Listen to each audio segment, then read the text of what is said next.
اشرف الانبیاء والمرسلین وعلی آلہ وصحبہ اجمعین، اما بعد۔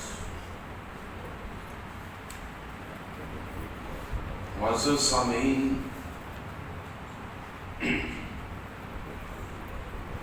سورہ نور شریف کے آغاز میں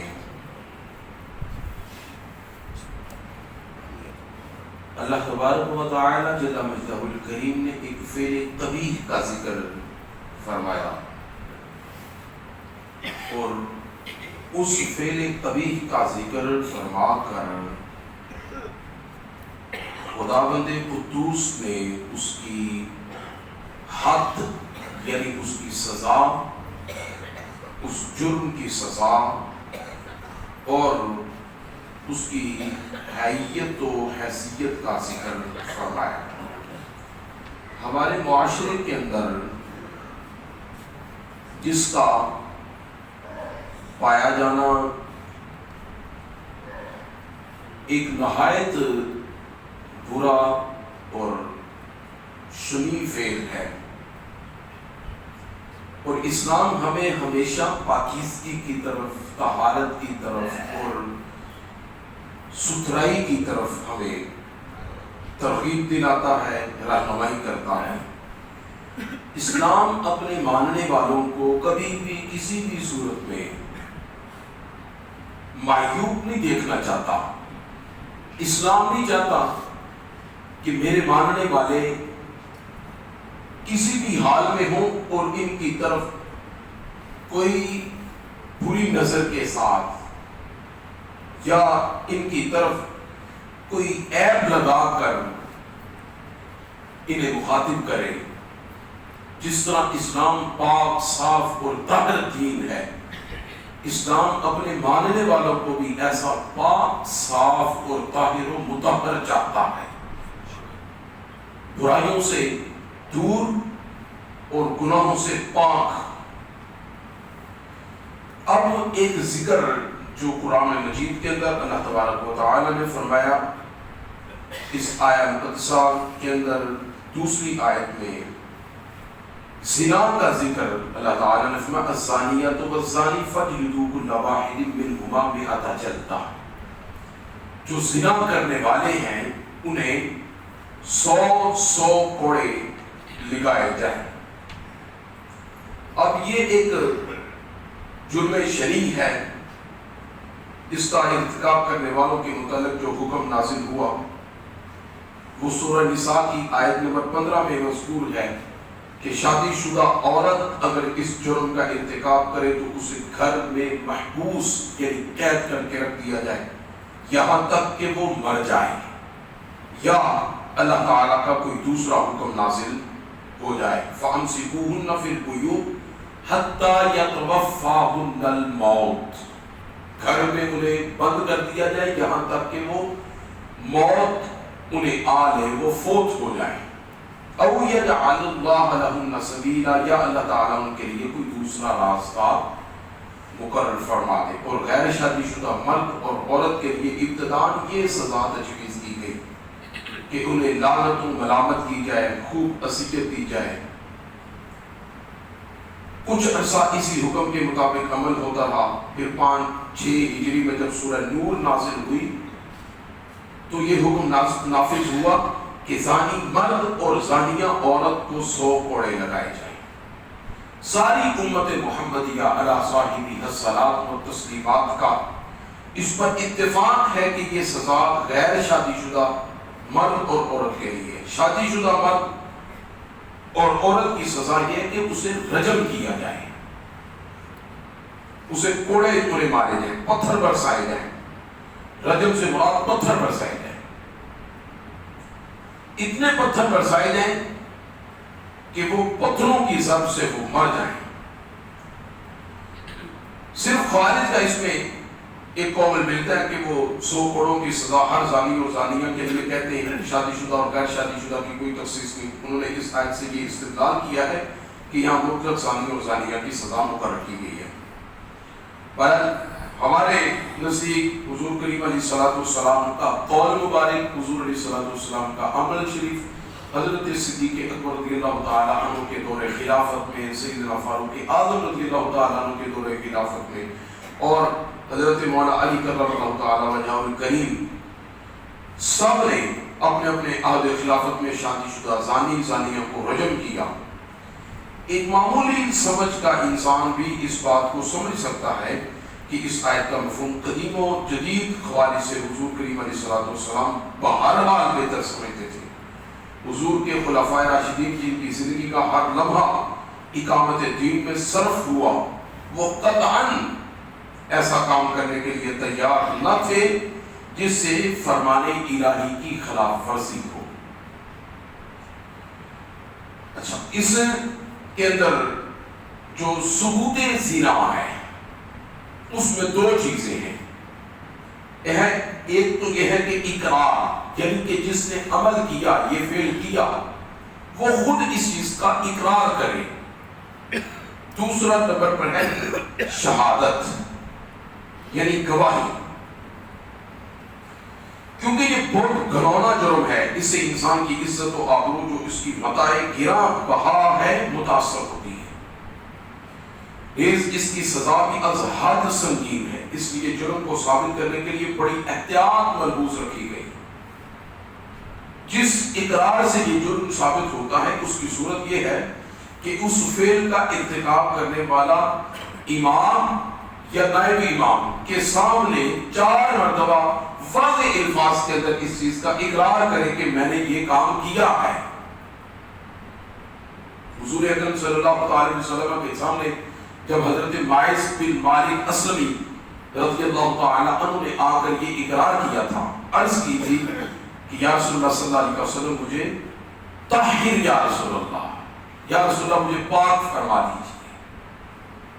آپ سے یہ جرم، یہ ایک فعل سرزد ہوا تو حضور کریم علیہ السلام کی بارگاہ میں پھر آپ حاضر ہوئے، عرض کی یا رسول اللہ مجھے پاک فرما دیجیے، میں نے زنا کیا ہے۔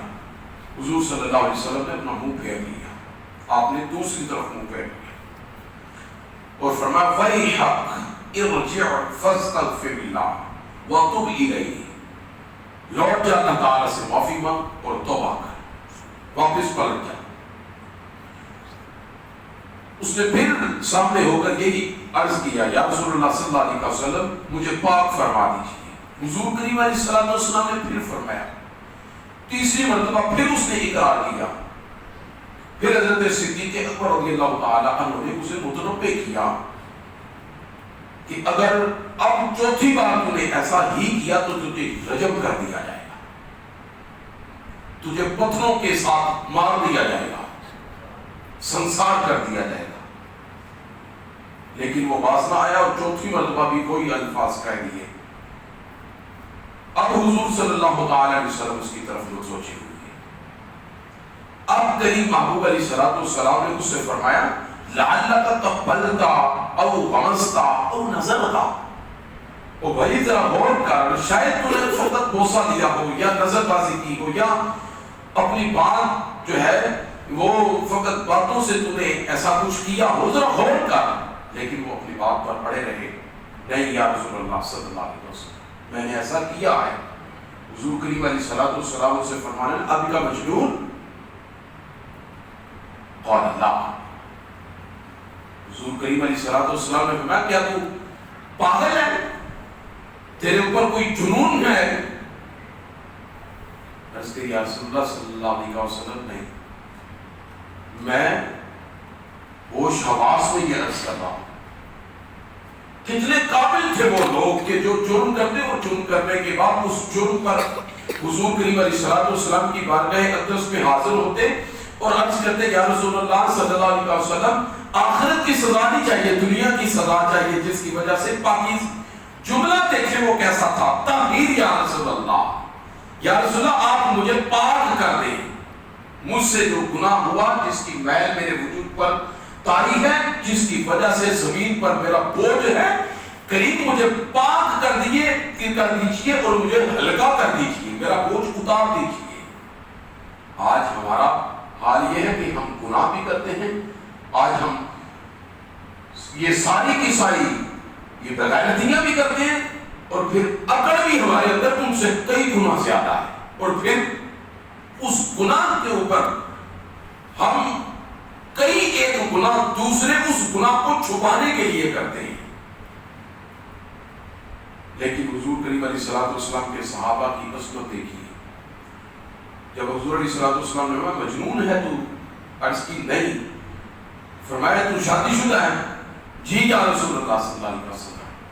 پھر کریم آپ علیہ الصلوۃ والسلام نے فرمایا اذهبوا به فرجموه، اسے لے جاؤ اور اسے رجم کر دو۔ حضور کریم علیہ الصلوۃ والسلام جب اسے رجم کیا جا رہا تھا، ایک کوٹھری کے اندر، ایک خالی میدان کے اندر جب اسے رجم کیا جا رہا تھا، اسے پتھر مارے جا رہے تھے، اس سے تو روایتوں کے اندر آتا ہے حضور کریم علیہ الصلوۃ والسلام پاس کھڑے دیکھ رہے تھے، اور حضور علیہ الصلوۃ والسلام اس کے غم کے اندر غم زدہ تھے۔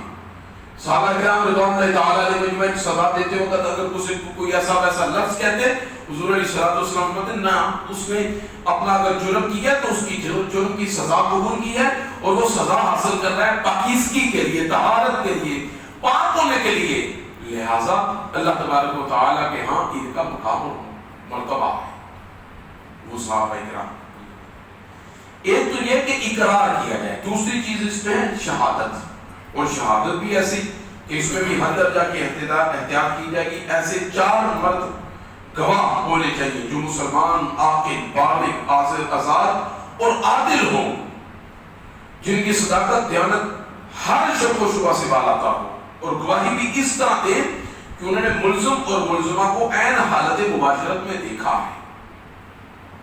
کالمیل فی المکحلہ والرشاء فی البئر، یعنی جس طرح سرمدانی میں سرخ سلائی اور کنویں میں رسی، اگر گواہوں کی گواہی میں جگہ، وقت، مزنیہ وغیرہ کے امور کے متعلق اختلاف پایا جائے تو گواہی مردود ہو جائے گی، گواہی تسلیم نہیں کی جائے گی اور حد نہیں لگائی جائے گی۔ اس بات زنا کے لیے اتنی سختی اور احتیاطی تدابیر اختیار کرنے کے لیے سے یہ واضح ہوتا ہے کہ شریعت کو لوگوں کو سزا دینے کا شوق نہیں ہے۔ جہاں کہیں کسی نے انگشت نمائی کر دی، وہاں کوڑے برسنے لگے، لہو بہنے لگا، یا ذرا موقع پاتے ہی پتھر مار کر ہلاک کر دیا، یہ ایک سزا انتہائی اقدام ہے جو صرف ایسے شخص کے خلاف ہی کیا جائے گا جو جس میں یہ چیز پائی جائے گی۔ لہذا اس میں جب یہ چیز پائی جائے گی پھر اللہ تبارک و تعالیٰ کی اس سزا کو اس پر عمل کیا جائے گا، اور پھر جب عمل کیا جائے گا تو پھر اس میں کسی قسم کی نرمی نہیں برتی جائے گی۔ وَلَا تَأْخُذْكُمْ بِهِمَا رَأْفَةٌ فِي دِينِ اللَّهِ، کہ اس میں کسی قسم کی نرمی برتی جائے۔ حضور کریم علیہ الصلوۃ والسلام نے ارشاد میں قیامت والے دن ایسے حاکم کو اللہ تعالیٰ کی بارگاہ میں پیش کیا جائے گا جس نے حد میں کمی کی ہوگی، جس نے حد لگانے میں کمی کیا۔ 100 گھوڑے ہیں تو اس میں 100 گھوڑے تو قرآن کا حکم ہے، جب قرآن کا حکم ہے تو قرآن کا حکم پورا کرنے کے لیے ہر کسی کے لیے لازمی ہے، تو اب اس نے جب حد میں کمی کر دی اس سے پوچھا جائے گا لما فعلت ذلک، بتا تو نے اس حد کو کیوں کم کیا، ایسا کیوں کیا؟ تو وہ کہے گا کہ رحمت لعبادک، والا تیرے بندوں پر رحمت شفقت برتتے ہوئے میں نے ایسا کیا۔ اللہ کریم اسے فرمائے گا اَأَنْتَ أَرْحَمُ بِهِمْ مِنِّي، کیا میرے بندوں کے لیے تو مجھ سے زیادہ مہربان ہے؟ اَأَنْتَ أَرْحَمُ بِهِمْ مِنِّي، میرے بندے تھے تو میں نے اپنے بندوں کے لیے جو سزا تجویز کی، تو کیا تو میرے بندوں کے لیے مجھ سے زیادہ مہربان ہے؟ ایسے ہی حاکم کو بارگاہ الہی میں پیش کیا جائے گا جس نے مقررہ حد سے 1 گھوڑا زیادہ مارا ہوگا، جب اسے پیش کیا جائے گا اس سے اس کی وجہ پوچھی جائے گی، اللہ تعالیٰ فرمائے گا أَأَنْتَ أَحْكَمُ بِهِ مِنِّي فَيُؤْمَرُ بِهِ إِلَى النَّارِ، اس سے بھی پوچھا جائے گا کیا میرا حکم جو تھا اس سے تیرے حکم کی اہمیت زیادہ تھی کہ جو تو نے میرے حکم پر اپنے حکم کو ترجیح دیتے ہوئے تو نے میرے حکم سے زیادہ اپنا حکم نافذ کیا، 1 گھوڑا زیادہ لگایا، یہ تو نے کیوں کیا؟ اللہ تبارک و تعالیٰ ارشاد فرمائے فَيُؤْمَرُ بِهِ إِلَى النَّارِ، حکم دیا جائے گا ان دونوں کو جہنم کے اندر پھینک دیا جائے۔ تو معاملہ شریعت کا، اسلام کا، قانون کا یہ ہے کہ اللہ تبارک و تعالیٰ نے جن چیزوں کا حکم فرمایا بندے کی بقا، نجات و فلاح اسی میں ہے کہ بندہ اسی ٹریک پہ چلے اور اسی حد میں رہے جتنا اللہ تبارک و تعالیٰ نے اسے حکم فرمایا، تو نہ اس سے کم نہ اس سے زیادہ۔ اسی کے اندر ہم سب کی بھلائی اور اسی کے اندر ہم سب کی نجات ہے۔ خداوند قدوس ہم سب کو گناہوں سے پاک زندگی نصیب فرمائے، اپنی محبت، اپنے محبوب بندوں کی محبت نصیب فرمائے، آمین۔ الصلاۃ